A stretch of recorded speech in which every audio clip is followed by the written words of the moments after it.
આપનું સ્વાગત છે। વિકાસના કામો ન થતા હોવાના કારણે રાધનપુર વોર્ડ નંબર 7 ના શ્રીરામનગર 2 ના રહીશોએ લોકસભાની ચૂંટણીના બહિષ્કારની ચીમકી આપી। પાટણ જિલ્લાના રાધનપુર ખાતે આવેલ વોર્ડ નંબર 7 ની અંદર શ્રીરામનગર 2 ની અંદર રહેતા રહીશો દ્વારા વિકાસના કામો ન થતા આવનારી લોકસભાની ચૂંટણીમાં મતદાનનો બહિષ્કાર કરવાની ચીમકી ઉચ્ચારવામાં આવી। સાથે સાથે શ્રીરામનગર 2 ના લોકો દ્વારા મીટિંગ કરવામાં આવી અને આવનારી લોકસભાની ચૂંટણીમાં તેમની માંગણીઓ નહીં સંતોષાય તો મતદાન નહીં કરવાની ચીમકી ઉચ્ચારવામાં આવી છે।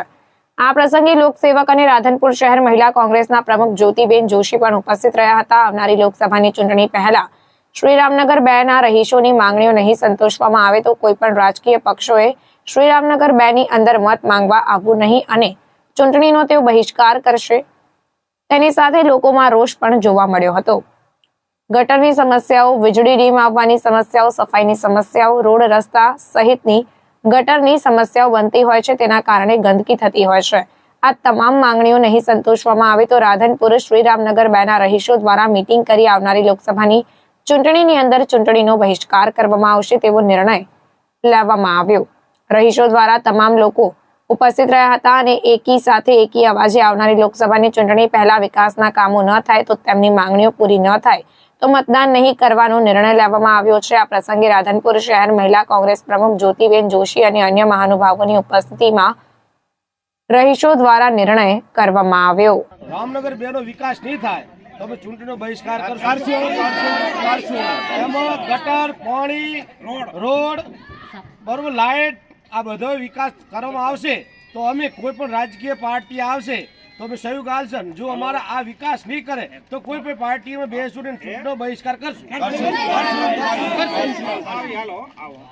રામનગર 2 ના 7 વોર્ડમાં પાણી, લાઇટ, ગટર, રોડ અને કચરાવાળો આ જો અમારામાં કાંઈ આનો વિકાસ નહીં થાય તો અમે ચૂંટણીનો બહિષ્કાર કરશું।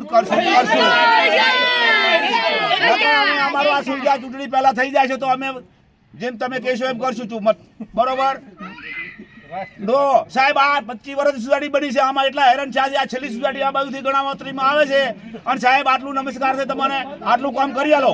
વારે વારે અમારે તમારે હાથ જોડવાના સાહેબ, અધિકારીઓ લૂંટીને। તમે તો દાતા જેવા માણસ છો, અધિકારી છો, કેમ ખબર નહીં પડતી સાહેબ? બાબુભાઈ, મંજીભાઈ, રામનગર સોસાયટી, નિરાશી ભગત પાછા જગસીભાઈ, મંજીભાઈ મારું નામ છે। રામનગર સોસાયટી, રામનગર 2, અને અમારે સમસ્યા છે ગટર અને લાઇટ અને રોડની। આ ટકા અને સમસ્યા પૂરી નહીં થાય તો અમે બહિષ્કાર કરશું। શેનો બહિષ્કાર? ચૂંટણીનો બહિષ્કાર કરશું અમે। કઈ ચૂંટણીનો? ચૂંટણીનો, લોકસભાની ચૂંટણીનો બહિષ્કાર કરશું। મારું નામ જ્યોતિબેન જોશી, જી જોશી। અમે આજે રામનગર 2 7 નંબર વોર્ડ રામનગર 2 ની મુલાકાતે આવ્યા હતા। ત્યાં ગરીબ અને મધ્યમ વર્ગ એક વસવાટ કરે છે। ત્યાં લોકોને પાયાની સુવિધાઓથી વંચિત છે કે રોડના કામો નથી થયા, સાફ સફાઈ નથી થતી, એમને સાંજ પડે એટલે લાઇટો ડીમ થઈ જાય છે, પૂરતા પ્રમાણમાં લાઇટ મળતી નથી।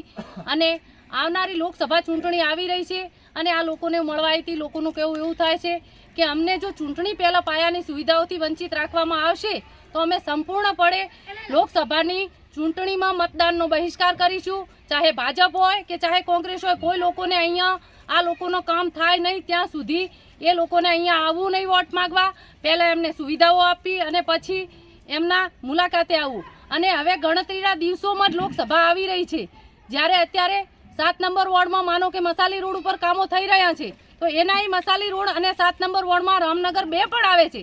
કારણ કે રામનગર 2 વોર્ડની મુલાકાત નથી લેવાતી એનું કારણ એ છે કે ત્યાં મધ્યમ અને ગરીબ વર્ગ વસવાટ કરે છે કે જે મજૂરી કરી અને એમનું પેટીયું રળી ખાય છે, તો એમનું કોઈ અધિકારી સાંભળવા તૈયાર નથી। અને ચાલુ સત્તા તો બિલકુલ એમની અરજી, આવેદન એમને ફાઇલે કરી દે છે। એ લોકોએ અરજીઓ આપી છે, આવેદનો આપ્યા છે, પણ આજ સુધી એ લોકોએ કંઈ સાંભળ્યું નથી। અને આવનારી લોકસભામાં આમનો જવાબ એમને સિદ્ધતાઈથી મળી રહેશે।